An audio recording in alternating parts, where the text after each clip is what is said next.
आज बहुत परेशान कर रहा है, हमारी आवाज जब इको करने लगी तो। लेकिन इतना तो है कि देश की जनता को ही अब निकल करके अपने अपने लिए उसका शासन उसका क्या हो, उसके विकल्प के लिए अब देश की जनता को ही तलाशना होगा। क्योंकि ये जो राजनीतिक दल हैं, इनकी भी बात कुछ समझ में नहीं आ रही है। देश में तो आकुलता है, घबराहट है, अपना नाराजगी है, लेकिन इनको नेतृत्व करने के लिए वो राजनीतिक दल नहीं दिखाई पड़ रहे हैं, राजनीतिक नेता लोग दिखाई नहीं पड़ रहे हैं। आखिर क्या मंशा है, क्या पीछे है, अब इसका विश्लेषण क्या किया जाए? ये लोग केवल सत्ता के लिए संघर्ष कर रहे हैं या वाकई जनता के हित की बात सोचने का मादा भी ये लोग रखते हैं, उसका भी जज्बा रखते हैं। आज हम इन सारी स्थितियों में, इन सारी परिस्थितियों में देश में जितने भी विपक्षी या जितने भी समाजवाद उन्मुख लोग हैं, समाजवादी ये समता मूलक समाज की स्थापना करना चाहते हैं, ये अपना सामाजिक न्याय के पक्षधर लोग हैं, वो सारे लोग आखिर सब एक जगह इकट्ठा होने के बावजूद भी आखिर सड़क पर वो क्यों नहीं उतर पा रहे हैं? क्योंकि अंतिम साधन तो अब सड़क ही बचा है। क्योंकि ईवीएम के माध्यम से हो या बैलेट पेपर के माध्यम से हो, बैलेट पेपर का भी अभी हम लोगों ने सीधा उदाहरण देखा है कि 36 वोट को भी आप कायदे से गिनवा नहीं पाए, आप उसका परिणाम आप परिणाम नहीं निकाल पाए, तो 1,36,00,000 वोटों की डकैती को आप कैसे रोक पाओगे? जबकि एक छोटा सा 36 वोट को भी आप सुरक्षित नहीं रख पा रहे हो, और आप उसका फैसला जो सीधे सीधे ये शीशे की तरह साफ है, पानी की तरह साफ है, आप वो भी नहीं कर पा रहे हो। तो अंतिम स्थिति तो अब तो बिल्कुल साफ है कि हमारा यह संविधान जो इतनी मेहनत, इतनी लगन, इतनी विद्वत्तापूर्ण लोगों ने उसको लिखा था, ये भारतीय जनमानस के पक्ष में उसको मटियामेट करने के लिए, और जो उसका प्राण तत्व है समाजवाद, पंथ निरपेक्षता और जनतंत्र, लोकतंत्र, वो इनके गले की फांस बैठी हुई है। वो ये किसी भी स्तर पर जाकर के ये इनको हटाना चाहते हैं, चाहे इस माध्यम से चाहे उस माध्यम से। और उसी का उदाहरण है कि ये राम मंदिर पर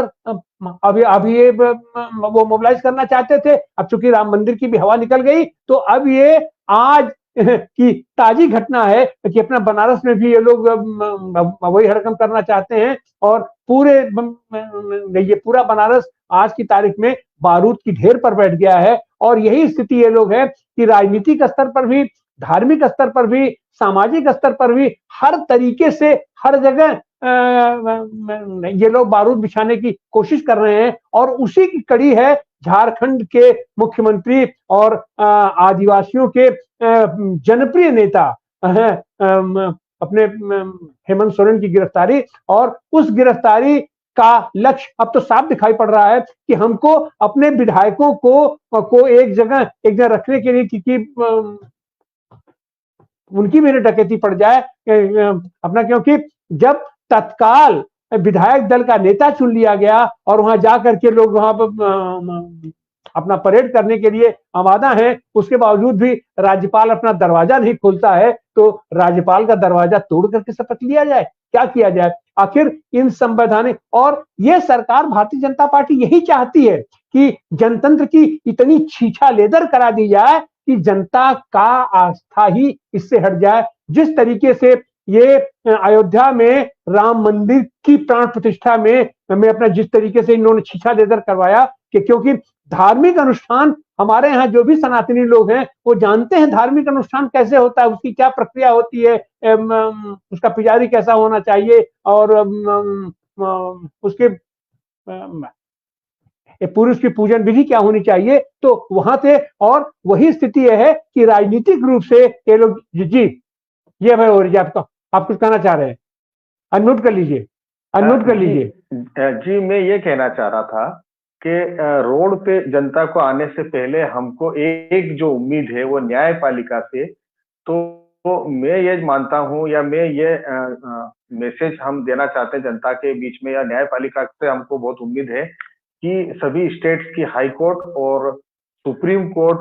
को इस पे संज्ञान लेना चाहिए। और जिस तरीके से ये जो लोकतंत्र का जिस तरीके से चुने हुए जनप्रतिनिधियों को जो बोल रहे हैं कि हम बहुमत में हैं और हम हमारा जो नेता चुन लिया उसके बाद भी अगर राज्यपाल उनको सरकार बनाने के लिए आमंत्रित नहीं कर रहा है, तो हमको रोड पे उतरने से पहले न्यायपालिका को से हमको उम्मीद है कि वो इस पे संज्ञान ले और स्वच्छ राजनीति और लोकतंत्र की स्थापना में वो, क्योंकि अंतिम जो है न्याय के लिए जो है राजनीतिक दल हो या संगठन हो या सरकार हो या जनता, उसको वहीं जाना रहता है, तो उनसे ही हमको उम्मीद है, नहीं तो फिर आने वाले समय में उसका भी अच्छा हो जाएगी। तो हमारे सामने मौजूद है महाराष्ट्र में, महाराष्ट्र में न्यायपालिका के ही चलते लगभग समय बीतने वाला है, लगभग समय बीतने वाला है, और क्या एक अवैध सरकार, ये एक अवैध सरकार, शुद्ध रूप से अवैध सरकार करके उसका पूरा